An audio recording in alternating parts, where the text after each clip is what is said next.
Okay, so I'm making this video, it's the 1st of January 2017, and as most YouTubers do at this time of year, we do a bit of a recall and how we feel about things, and that's basically what this video is going to be about.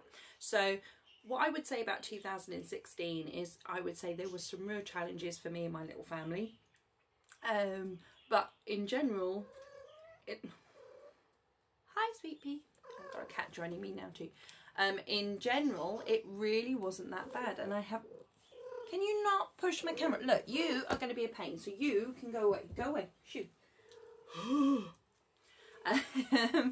So, I know, what a pain. Anyway, what I was trying to say, so 2016 really, compared to what's going on in this world, compared to what's happening to other people, you're right there, I've got nothing to complain about. Personally, we had some challenges, but nothing scary or over the top. It was just very tiring. I know it was, wasn't it? Yes. And there were just some things that weren't very nice, but in general we are very lucky, and I know we are, so I really have no complaints. And it wouldn't be life, you know, I think you appreciate things more when you're tested and you're pushed. Yeah, I know. Yeah, I know. But anyway, so 2016, I was going to say, what I kind of learned from 2016 is cars hate me. I'm on my 4th car from last year. I had 3 of them blow up on me. Yeah, cars really hate me. Which obviously, on paper, my money is quite good. I actually have a good paying job. But I also have a lot of animals and expensive tasting things, which doesn't do me any favours. Can you just sit? You're making this hard. Yes, you can sit.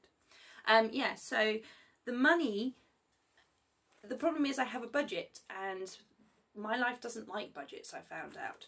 For example, the car, I put a certain amount by every month for its MOT and its service, and how much I have to pay in road tax, and in you know, insuring my car, and I have that all worked out. But my cars don't like my budget. So for example, one blew up, and I had about £30 in my car budget because I wasn't expecting it to blow up. And that's my issue, and then I have to juggle other things, and it made things very tight. But we got through it, and it just shows you how lovely and amazing the people around me are. Because, for example, oh my gosh, cat, go away! I'm gonna lock you out. Go, you stay there. You out. Get on. Yeah. That cat is so annoying. Oh my god. Right, let's try that again. Anyway, what I was trying to say, but it just shows you how lovely people are, because like there were a couple of weeks where I wouldn't have been able to feed the horses, pay for bedding and stuff, and the guy that supplies my bedding and my hay and the people that I buy my food off gave me an account, so it worked. So if these nice people hadn't done that, then I don't know what I would have done. So you know, it just makes you appreciate how lovely people can be, and how they can be there for you if you need them to be. And I also have a beagle, so that makes it all better. Yeah. Yeah, so that's kind of the money. I'm personal goals for me from last year and taking into the future. I'm very hard on myself. It's something I've done since I was very little. And the things I say to myself and the way I treat myself, I would never do to anyone else. It's something that I've done since I was very little, and I've never broken the habit, and I'm really determined this year. A lot of the things I didn't do last year, which I was so determined to do, I basically stopped myself from doing them.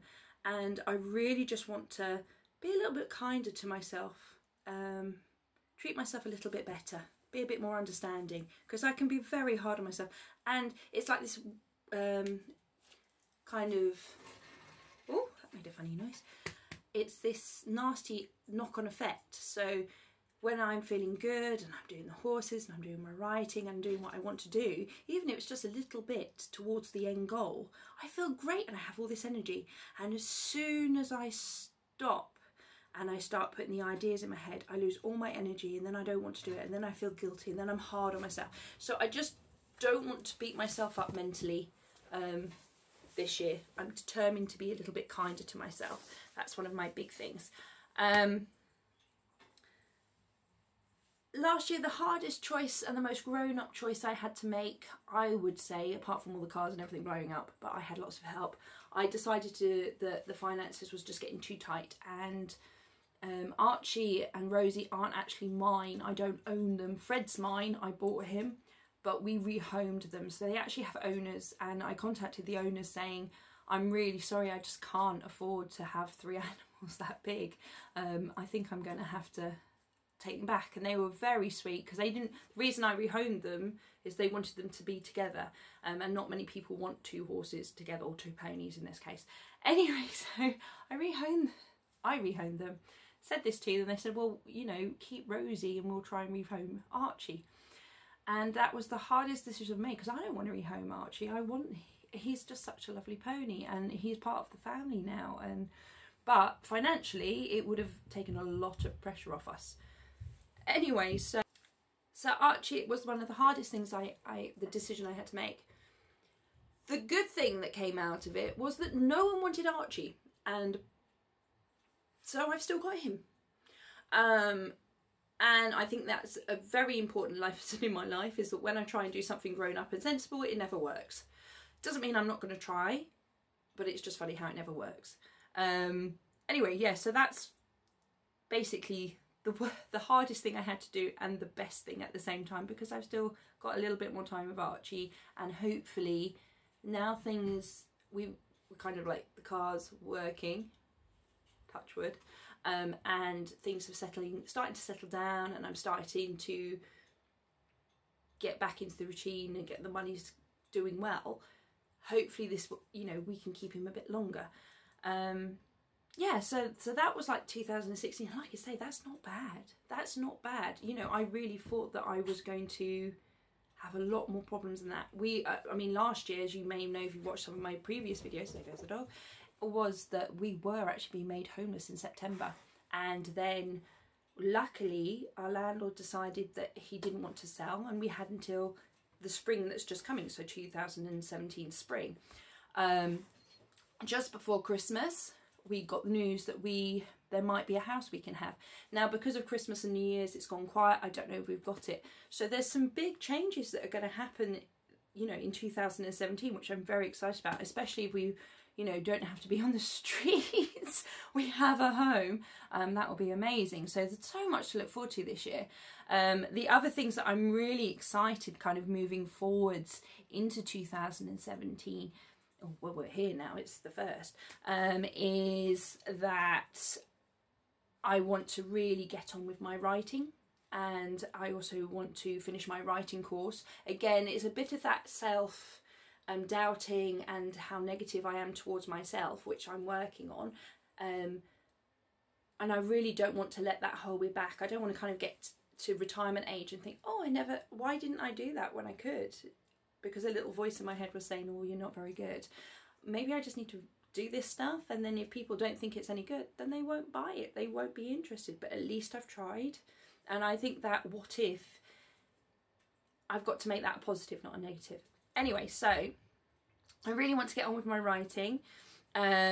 Also, I want to do some animation, which I've been saying for ages, but I don't want to go into too much of that, and tell stories in that way. This is why this channel is called Storyteller, Fleur Marsh Hobbs Storyteller, because I want to tell stories. I want to be a kids animator, and I want to write children's stories, but I'm not doing it, which is my self-doubt. Horses are always going to be there. They're a huge part of my life. They always have been. You can't get that rid of them. It's that simple. As far as this channel goes, it's still going to be a storyteller thing. It's going to be different parts of my life. It's quite interesting having feedback from people who watch my channel. Luckily, a lot of the people who watch it are people I know. It's nice to think that new people are actually finding me and actually starting to take an interest in what I'm doing, which is amazing. But like, I've had some really nice feedback. So some people just love the animal videos. They don't really want to see what's going on in my life. They want to see the animals, which is fine. Other people aren't really into horses and are getting a bit bored of horses, but want to see how I'm doing in my life. Oh, thank you. So I'm definitely going to be doing the yard life, which is all about the horses and that part of life. The animation and my life is kind of going to be more my vloggy type things. I will, you know, I have a lot of animals in my life, but they're not all mine. I own the beagle, Fred, and Buddy, who's a parrot. All the other animals are just family pets. They're not actually mine. So I'm in my kind of vlogs, I'm going to be doing more stuff with my animals. But then in the unboxing videos and review, I'm going to make that an unboxing and reviews. That's going to involve all the animals. And some of my stories and animations are also going to be about the animals. So, you know, I'm very, very excited on where this channel is going to go.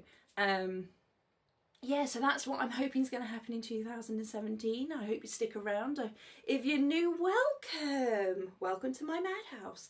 Yeah, and we may be moving, and that's the thing. I really want to, not only I want to inspire people who are like me that don't have much self-worth to find that self-worth and go for their dreams. It'd be great to look back and see that I actually did try and that I was inspiring some of you guys out there.